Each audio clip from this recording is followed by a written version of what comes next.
17 लाख करोड़ रुपए डूब गए इंडियन शेयर मार्केट में इन्वेस्टर्स के जस्ट एक दिनों में, क्योंकि इंडियन शेयर मार्केट एक ही दिन में 3% डाउन हो गई। इसके साथ साथ यूएसए की स्टॉक मार्केट 4% डाउन चल रही है एंड जापान की शेयर मार्केट अप्रॉक्सीमेटली 10% डाउन हो गई पिछले कुछ दिनों में। अगर आप ये सोच रहे होगे कि आपने तो शेयर मार्केट में पैसा इन्वेस्ट ही नहीं किया, तब भी आपकी ज़िंदगी में इसका इम्पैक्ट होने वाला है एंड क्या इम्पैक्ट होगा, कैसे इम्पैक्ट होगा, वो वीडियो के एंड में हम डिस्कशन करेंगे। बट सबसे पहले हम जान लेते हैं कि क्या वो तमाम रीज़न है जिसकी वजह से वर्ल्ड इकोनॉमिक्स में इतना ज़्यादा तहलका मच चुका है। सबसे पहले जो रीज़न है वो है जापान से। जापान में रिसेंटली इन्फ्लेशन बढ़ गई है, जो कि पिछले 17 सालों में ऐसा हुआ है कि जापान के सेंट्रल बैंक ने वहाँ के जो इंटरेस्ट रेट हैं वो बढ़ा दिए हैं ड्यू टू इन्फ्लेशन, जिसका इम्पैक्ट ये डायरेक्टली देखने को मिला कि जो जैपनीज करेंसी येन है उसका एप्रिसिएशन हुआ with respect two dollars and इसका जो साइक्लिक इम्पैक्ट है वो यूएसए की मार्केट में देखने को मिला। इसके साथ साथ यूएसए में अनएम्प्लॉयमेंट डाटा रिलीज हुआ है जो कि रिकॉर्ड हाई है इस बार, जिसका डायरेक्टली इम्पैक्ट उसकी शेयर मार्केट को देखने को मिला, जो कि 4% से डाउन हो गई एक ही दिन में। हम सबको पता है कि यूएसए में एक इलेक्शन ही है इस साल एंड इसके साथ साथ ले ऑफ एंड इस तरह की बहुत सारी कहानियां हमें देखने को मिल रही हैं। यूएसए में रिसेशन के बादल कहीं ना कहीं मंडरा रहे हैं।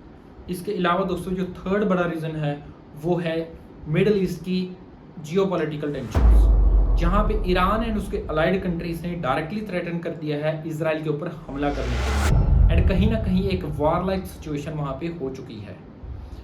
Domestic region plus international region कहीं ना कहीं जो इन्वेस्टर्स हैं उसके ऊपर दबाव बना रहे हैं, पैनिक सेल आउट हो रहा है, जिसके कारण इंडियन शेयर मार्केट क्रैश कर गई एंड 17 लाख करोड़ रुपए का घाटा इन्वेस्टर्स का हो गया।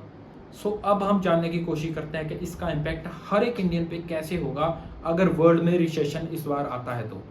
क्योंकि दोस्तों कंटेम्प्रेरी वर्ल्ड में दुनिया एक ग्लोबल विलेज बन चुकी है। इंटरकनेक्टेडनेस एंड ग्लोबलाइजेशन के इस जमाने में हर चीज, हर इकॉनमी एक दूसरे के साथ जुड़ी हुई है।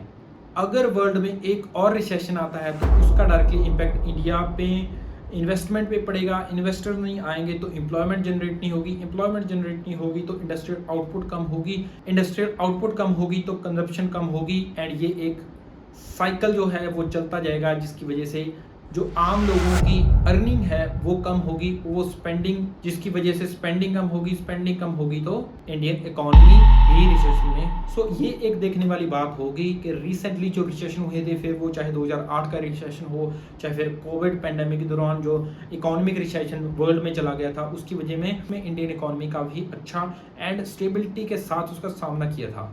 इस बार देखते हैं कैसा इंडियन इकोनॉमी परफॉर्म करेगी, क्या वो अपनी स्टैंड, अपनी पावर दुनिया को दिखा पाएगी। आपके क्या ओपिनियन है, हमें इंतजार रहेगा कमेंट सेक्शन में। सी यू नेक्स्ट टाइम।